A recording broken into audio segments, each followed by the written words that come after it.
Hello दोस्तों। तो आपने CHSL की जो कट ऑफ गई थी वो देख ली है कि कितनी हाई गई है। कि यहाँ पे कुछ पोस्ट के लिए तो UR कैटेगरी 346 मार्क्स आए, जबकि लोवेस्ट में 321 322 के आसपास गई है प्रत्येक कैटेगरी की। ऐसा नहीं है कि केवल UR की कैटेगरी, बाकी कैटेगरी में आप देखें ST कैटेगरी की 340 भी है किसी पोस्ट के लिए। तो इतना हाई कट ऑफ कहीं ना कहीं 2025 में आने वाले एग्जाम में जो बच्चे कहीं ना कहीं compete करेंगे उनके लिए तो एक बड़ा क्या हो गया, एक बहुत बड़ा पहाड़ चढ़ने जैसा क्या हो गया, कार्य हो गया। और चलो पहाड़ चढ़ भी लिया जाए लेकिन एग्जाम में पास तो तब भी नहीं हो जा सकता। इसका एग्जाम्पल आपके सामने है कि कुछ बच्चे जिनके मार्क्स काफी ठीक थे, अब की बार ये माना जा रहा था कि 315 318 के बीच में मार्क्स हैं जिनके उनका भी नंबर आ जाएगा, लेकिन UR कैटेगरी में और OBC में उनका नंबर नहीं है। और 316 318 मार्क्स काफी ठीक मार्क्स हैं, ऐसा नहीं है कि बहुत कम है, काफी ठीक है जब नेगेटिव मार्किंग किसी एग्जाम में हो। चलो वो तो हो गया कि वो किसी भी कारण से हो सकता है, लेकिन एक पॉइंट तो ये भी है कि 2025 में आपको कितने मार्क्स लेने होंगे जिससे कि आप वहां पे कंपीट कर पाए। और ऐसा एक एग्जाम में नहीं है, CHSL हुआ, CGL हुआ, CPO हुआ, प्रत्येक एग्जाम में ऐसा है। CPO में थोड़ा सा चेंज हो सकता है क्योंकि उसमें फिजिकल पहले है, तो एग्जाम के बाद फिजिकल पास होता है, उसमें एक डिफरेंस आ जाता है। लेकिन लगातार पेपर होते हैं जो सिविल जॉब हैं जैसे CHSL और CGL में, कहीं ना कहीं आप जो मार्क्स सोच रहे हैं उससे काफी ऊपर कट ऑफ जा सकती है। और इसका एग्जाम्पल देख लिया हमने। लेकिन जिन बच्चों के अभी कल रिजल्ट आया, जिनको सिलेक्शन मिला है, उनके लिए कॉन्ग्रेचुलेशन, और उनके लिए डबल कॉन्ग्रेचुलेशन इस बीच भी, क्योंकि जब उनकी ज्वाइनिंग होगी तो उनके बाद कुछ दिन बाद ही उनका 8वां पे कमीशन लागू हो जाएगा और आपको तनख्वाह, आपकी जो सैलरी वो काफी बढ़ जाएगी। और सैलरी कितनी बढ़ेगी वो प्रत्येक बच्चे कैलकुलेट कर पाएंगे, क्योंकि वो कर भी लेंगे, क्योंकि उनके पास अभी समय है। लेकिन कितना समय है वो सबसे इंपॉर्टेंट है, क्योंकि आपके जो ज्वाइनिंग लेटर है और आपके जो डॉक्यूमेंट वेरिफिकेशन है वो कितने दिन बाद स्टार्ट होंगे वो भी एक पॉइंट है, और उसके ऊपर भी डिस्कस करेंगे हम। और उसके बाद ज्वाइनिंग लेटर, और क्या ज्वाइनिंग लेटर, क्योंकि SSC ने जितनी तेजी से CHSL का जो फाइनल रिजल्ट आउट किया है 8 दिन बाद, तो कहीं ना कहीं CGL का भी जल्द ही रिजल्ट आएगा, वो चाहे पोस्ट प्रेफरेंस फॉर्म भी हो और चाहे CGL का फाइनल रिजल्ट हो। तो हम इन सब बातों पर गौर करेंगे, लेकिन आप वीडियो को पूरा देखें और चैनल को सब्सक्राइब करें, शेयर करें, जिससे अधिक से अधिक वीडियो को अधिक से अधिक बच्चों तक ये पता चले, बच्चों को उसके बारे में थोड़ा सा ज्ञान हो। देखिए सबसे पहले CHSL का अब ज्वाइनिंग लेटर, पहले तो डॉक्यूमेंट वेरिफिकेशन कब से स्टार्ट होगा। देखिए आज कल जो रिजल्ट आया था उससे करीबन आप ये मान सकते हैं 8 से 10 दिन के अंदर कंसर्न्ड डिपार्टमेंट, जो डिपार्टमेंट आपको मिला है, जो पोस्ट आपको मिली है, उसका जो डिपार्टमेंट है अब वो डॉक्यूमेंट वेरीफाई करवाएगा। और डॉक्यूमेंट वेरीफाई आपको ये पता है, अगर मैंने बताया था ना, मेन पॉइंट डॉक्यूमेंट वेरीफाई का मतलब ये नहीं है कि आपकी एजुकेशन क्वालिफिकेशन, वो तो चेक होगी सबकी,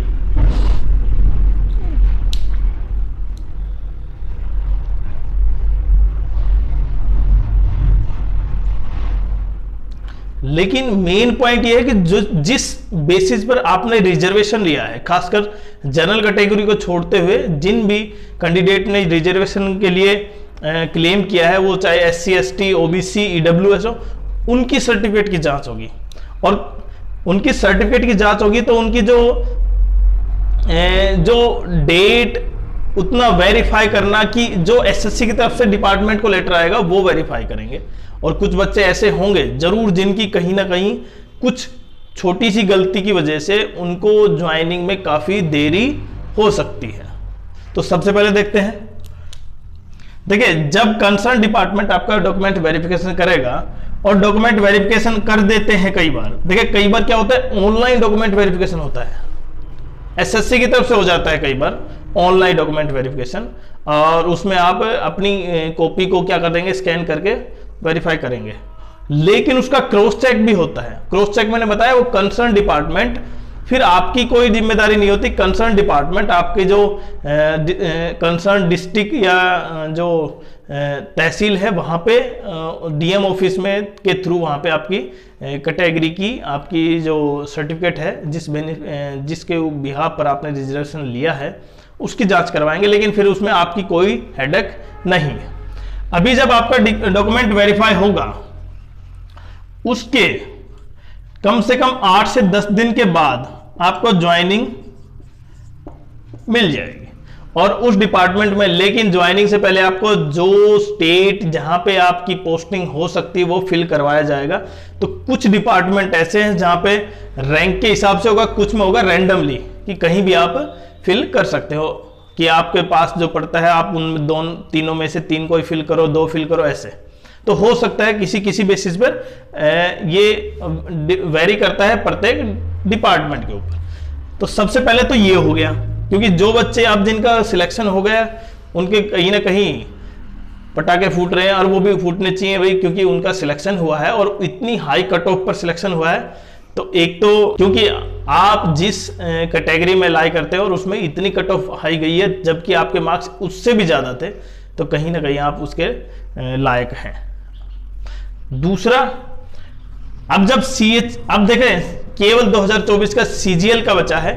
अब सीजीएल में भी ज्यादा दिन नहीं है। आप ये समझे सीजीएल का पोस्ट प्रेफरेंस फॉर्म वहां पे एसएससी ने कितने दिन दिए थे? 4 से 10 तक थे, लगभग 7 दिन। तो जरूरी नहीं है कि 7 दिन ही दे, लगभग एसएससी आपको 4 से 5 दिन मैक्सिमम दे सकती है सीजीएल में। ये ध्यान रखें, ऐसा नहीं है कि उसमें 7 थे तो इसमें भी 7। इसमें 7 हो सकता है इसलिए दिए हों क्योंकि इसका काफी दिन हो गए थे, तो कहीं ना कहीं बच्चों को भी थोड़ा सा इसके लिए बेनिफिट हो, तब उसका एक्स्ट्रा दिन एक्सटेंड किए थे। लेकिन सीजीएल में 2023 में भी देख पाए हम केवल 5 से 6 दिन दिए थे, तो अब भी 5 से 6 दिन मैक्सिमम हो सकते हैं। तो अपना तैयार रखें पोस्ट प्रेफरेंस फॉर्म रफली। और दूसरा, जब उसका फाइनल रिजल्ट आएगा तो जो डिपार्टमेंट आप चुनेंगे उसके बाद उसका स्टेट प्रेफरेंस भरवा लिया जाएगा, और उसमें कोई दिक्कत होगी तो आप कमेंट्स जरूर कर सकते हैं। लेकिन फिर जो प्रोसेस है डॉक्यूमेंट वेरिफिकेशन और ज्वाइनिंग सेम टू सेम जो सीएचएसएल का है वही, लेकिन अगर थोड़ा सा टाइम सीएचएसएल में लगा तो कहीं ना कहीं जो डिपार्टमेंट में सीजीएल से एंट्री है, मानो जीएसटी आप इनकम टैक्स डिपार्टमेंट में है, तो इनकम टैक्स में जो डिपार्टमेंट की जो सीजीएल से एंट्री है और सीएचएसएल से एंट्री है, उन सभी को कंबाइन ज्वाइनिंग भी दे सकते हैं। लेकिन ज्यादा संख्या देखते हुए, जैसे सीएसटी की इंस्पेक्टर की वैकेंसी ज्यादा है, तो कहीं ना कहीं पहले उसका सीएचएसएल का ज्वाइनिंग हो सकती है। इसका हम ये केवल अनुमान लगा रहे हैं, ऐसा नहीं कि पहले ईसी का होगा, लेकिन हम अनुमान लगा रहे हैं कि हो सकता है। जिस तरह सीएचएसएल का फाइनल रिजल्ट बहुत जल्दी आया है, जल्दी का मतलब कम से कम 5-7 दिन पहले आया है, तो क्या सीजीएल का भी उससे पहले आ सकता है, जो उसकी एक्सपेक्टेड डेट है उससे। क्योंकि फाइनल आपके अगर आप मिड मार्च तक ज्वाइन कर लेते हैं, तो वो सीएचएसएल हो और या चाहे सीजीएल हो, तो दोनों क्या है, लगभग आप बिल्कुल एक साथ ज्वाइनिंग करते हैं, तो डिपार्टमेंट को भी एक सहूलियत ये होती है कि दोनों के लिए एक साथ ही ज्वाइनिंग लेटर जारी कर सकता है। लेकिन हो सकता है और नहीं भी हो सकता है, इसके बारे में हम नहीं कह रहे। बट अब 2025 के जो बच्चे हैं, देखिए मैं फिर से बता देता हूं, पोस्ट प्रेफरेंस फॉर्म 6 से 7 दिन के बीच अब भी आ सकता है। 8 से 10 दिन थे उस दिन से, लेकिन अब तो 6 से 7 दिन के बीच कभी भी आ सकते हैं आपके पोस्ट प्रेफरेंस फॉर्म सीजीएल के, और उसके 10 से 12 दिन के बीच आपका फाइनल रिजल्ट। मतलब मैंने बताया ना, आपका मतलब 10 से 15 दिन के बीच सब कुछ कंप्लीट हो सकता है अगर एसएससी चाहे तो, जिस तरह सीजीएल का सीएचएसएल का फाइनल रिजल्ट आया है और पोस्ट प्रेफरेंस फॉर्म। लेकिन सीएचएसएल और सीजीएल और सीपीओ के अब जो एग्जाम है 2025 में, जो बच्चे पहली बार एग्जाम दे रहे हैं उनके सामने सबसे बड़ी कठिन समस्या ये है कि वो इतने मार्क्स ले कैसे, क्योंकि उन्होंने तो देख लिया बार बार करके कि एग्जाम में इतने मार्क्स तो लेना असंभव सा लग रहा है। और दूसरा, वो जो यहां पे सीएचएसएल में हो लगता था उनको सिलेक्शन हो जाएगा, अब कहीं ना कहीं उनके मन में ये दुविधा भी है कि कहीं सीजीएल में तो ऐसा ना हो जाए दोबारा से कि सीजीएल की भी कट ऑफ और भी हाई चली जाए और फिर से उनको पछताना पड़े। और पछताना क्या, उसका मतलब जो फेलियर का दर्द है तो वही समझ सकता है जिसने फेलियर को सहन किया, मतलब उसने फेस किया है। और ऐसे एक बच्चे नहीं है, ऐसे बहुत से बच्चे होंगे जो सीएचएसएल में नहीं होंगे लेकिन सीजीएल में भी अभी वेट कर रहे होंगे, कहीं ना कहीं उनका रिजल्ट उसमें आए, उनका भी एक सिलेक्शन पोस्ट मिले, उनको भी एक पोस्ट मिल पाए। और वो जो 2025 में नए एग्जाम देने की तैयारी में है, कहीं ना कहीं उनके लिए कितना टफ होगा।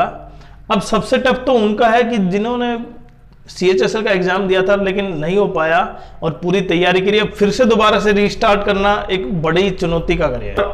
आप समझ सकते हैं, देखें आप जो सीएचएसएल में जिनकी सिलेक्शन हुआ है ना, आप ध्यान से समझे, जिनका सीएचएसएल में सिलेक्शन हुआ है उनमें से 40 से 50% बच्चे ऐसे थे जो सीजीएल में तैयारी में थे, जो सीजीएल की प्रिपरेशन थे।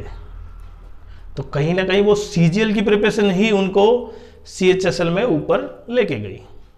ज्यादा डिफरेंस नहीं है, बल्कि ये तो मैंने बताया ना, इसकी कट ऑफ तो उससे भी हाई। और अगर आप सीजीएल की तैयारी करते हैं तो सीएचएसएल और सीपीओ तो सेम ही एग्जाम है,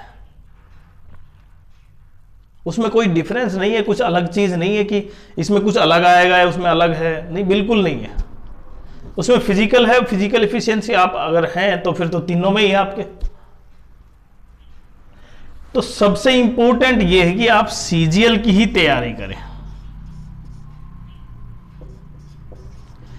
ऐसा नहीं है कि डायरेक्ट आप कहां पे चले जाएं, सीएचएसएल में। और सीएचएसएल में भी मैं ध्यान से समझो आप कि सीजीएल में भी केवल मैथ ही नहीं है, मैं भी मैथ पढ़ाता हूं, मैं भी जीएस पढ़ाता हूं, लेकिन ऐसा नहीं है कि मैं जो 2 सब्जेक्ट पढ़ाता हूं उन्हीं पर जोर दें। देखिए प्रत्येक सब्जेक्ट इक्वल है और एसएससी ने भी इक्वल मार्क्स दे रखे हैं, ऐसा कोई वो नहीं है कि इसमें बायस है कि उस सब्जेक्ट में ज्यादा मार्क्स मिलते हैं उसमें कम। हाँ, वो फाइनल मेंस में इंग्लिश में ज्यादा क्वेश्चन है तो ज्यादा मार्क्स है आपके। तो आपको केवल ये ध्यान देना है कि प्रत्येक सब्जेक्ट पर ध्यान देना, न कि एक सब्जेक्ट को। आप एक सब्जेक्ट अच्छा करें उससे कोई फायदा नहीं है, क्योंकि ऐसे बहुत हजारों,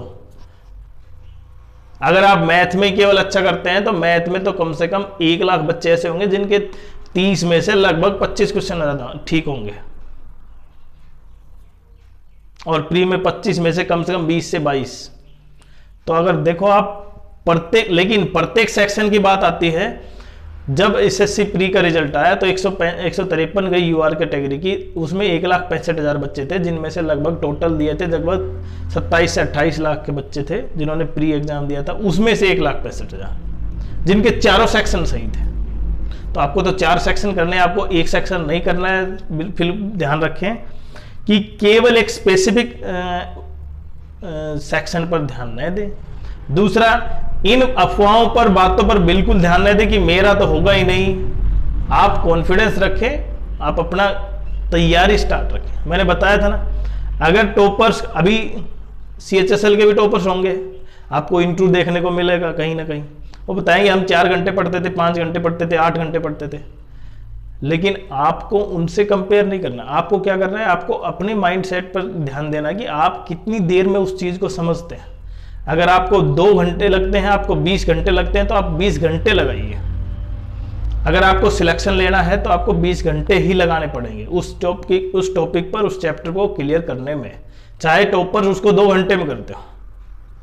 और यही क्या है, एक सक्सेस की क्या है, की है, जो अगर आप अपने आप को समझते हैं कि किस तरह से आप तैयारी करें और आपका लेवल कितना है और आप कितनी देर में समझ पाते हैं, अगर उस चीज को पकड़ जाते हैं तो आप बिल्कुल किसी भी एग्जाम को क्लियर कर सकते हैं।